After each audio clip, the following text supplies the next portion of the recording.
Hi guys, in today's video lecture we will see class 12th English chapter 1 the last lesson। इसका name last lesson है, बस वैसे अपने first lesson है।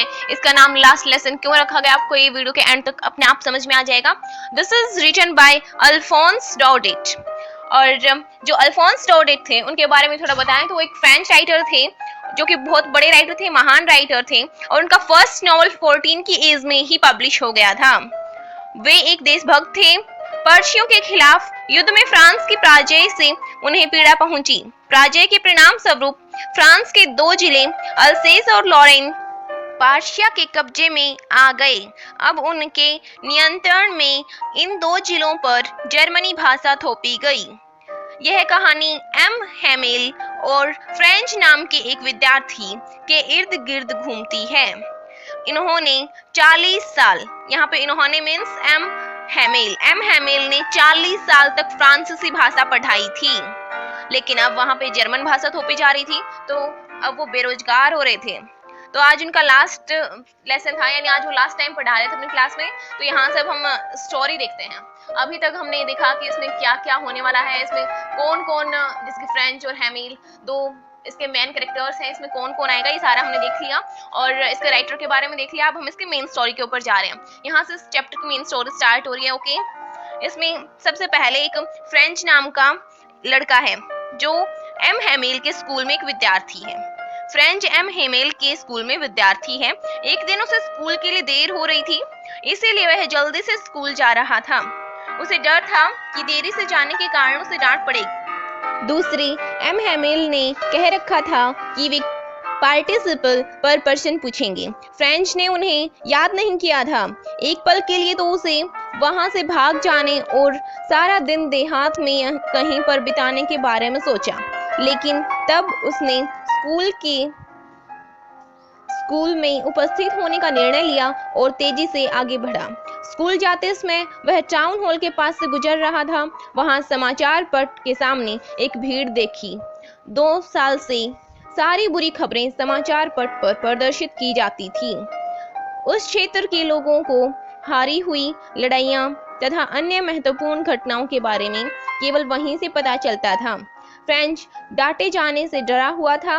वह चुपचाप तरीके से स्कूल में दाखिल होना चाहता था। उसे उम्मीद थी कि स्कूल के शोर शराबे में वह बिना नजर पड़े अपने डेस्क तक पहुंच सकता है, लेकिन जब वह स्कूल पहुंचा तो चारों तरफ शांति थी। वह शांति देखकर बहुत हैरान हुआ कि आज मेरे स्कूल में इतनी शांति कैसे है। अन्य विद्यार्थी अपने अपने स्थान पर बैठे थे। एम हेमेल अपनी छड़ी के साथ वहां था।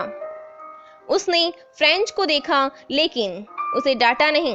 उसने उसे दयालुता पूर्वक कहा कि वह अपनी सीट पर बैठ जाए।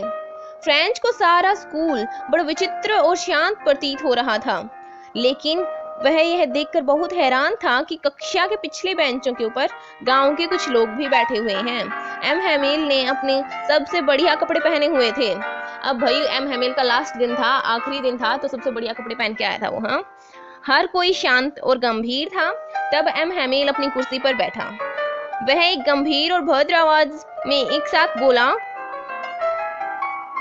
और घोषणा की कि फ्रांसीसी भाषा में आज उनका अंतिम लेसन है। आज वो आखिरी पाठ पढ़ेंगे फ्रांसीसी भाषा में, क्योंकि जो बर्लिन था उसका आदेश आ गया है कि बर्लिन जिसने उन क्षेत्रों के ऊपर अल्सेस और लॉरेन के ऊपर कब्जा कर लिया था, उसका एक संदेश आया है, आदेश आया है कि स्कूलों में केवल जर्मन भाषा ही पढ़ाई जाएगी और कल से उनका नया अध्यापक भी आ जाएगा। फ्रेंच बहुत गंभीर हो गया। उसे फ्रांसीसी भाषा में अपना सबक न सीख पाने के लिए खेद हुआ। अभी तक उन्हें फ्रांसीसी भाषा पढ़ाई जा रही थी और वो फ्रेंच नहीं सीख पाया, उसके लिए उसे खेद था। उसे कभी भी अपनी पुस्तकों को पसंद नहीं किया। उसने आज तक कभी अपनी पुस्तकें छेड़ी नहीं, जैसे कि हम नहीं करते पसंद कि भाई हम पुस्तकों से नहीं पढ़ेंगे, बुक से नहीं पढ़ेंगे। लेकिन अब वह अपनी उन पुस्तकों से घृणा नहीं करता था। अब उसको अच्छी लगने लगी वो बुक्स, क्योंकि वो उसको पढ़नी नहीं थी, क्योंकि अब तो जर्मन भाषा पढ़नी पड़ेगी। अब तो उसने एम हेमेल की कठोरता के बावजूद उसे पसंद करना शुरू कर दिया। उसे महसूस किया कि एम हेमेल एक समर्पित अध्यापक हैं। उसने 40 साल तक स्कूल की सेवा की थी। हाँ, जब तक टीचर अपने पास होता है तो हमें लगता है कि नहीं भाई ये अच्छा नहीं पढ़ा रहा, लेकिन जब टीचर का जाने का समय होता है, यानी स्कूल छोड़ के जाता है, स्कूल से जा रहा होता है, तब जा रहा होता है या फिर जा चुका होता है, तब बाद में याद करते हैं तो लगता है ओहो ये टीचर तो बहुत अच्छा था।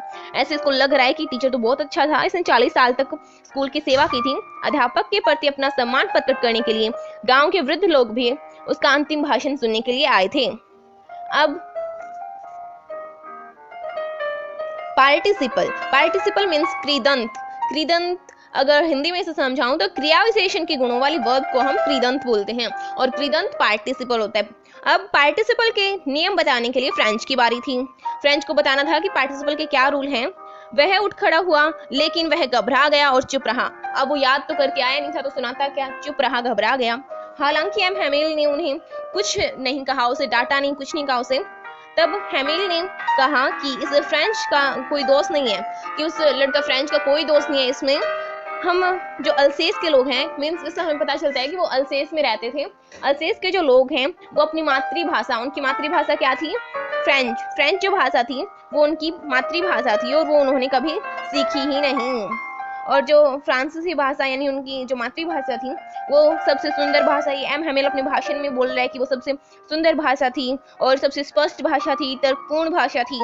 हेमिल ने उन्हें अपनी भाषा के साथ जुड़े रहने और उसकी रक्षा करने के लिए कहा।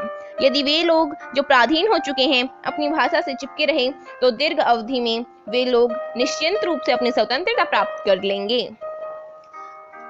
तब हेमिल ने व्याकरण और हमेशा की तरह पाठ पढ़ाया।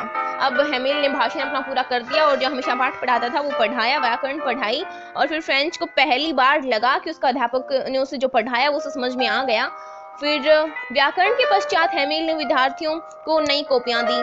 फिर हेमिल ने भाई सभी विद्यार्थियों को कॉपियां दे दी और प्रत्येक को लिखने के लिए कहा। अचानक से गिरजाघर की घंटी बज गई। घंटी बजी 12 बजे, मीन्स 12 बज गए तो पर्शिया के सिपाहियों ने अपने विगुल बजा दिए। पर्शिया के सिपाही जो थे उन्होंने अपने विगुल बजा दिए कि हाँ भाई अब हमारा राज हो गया, अब से फ्रांसीसी भाषा कोई नहीं पढ़ेगा, अब से जर्मन भाषा पढ़ाई जाएगी। हेमिल पीला पड़ गया और उसने चौक उठाया और फिर बोर्ड पे लिख दिया, फ्रांस अमर रहे। वह कुछ बोल नहीं सका, उसने इशारे से कहा कि अब स्कूल का समय पूरा हो गया, सारे बच्चे चले जाएं।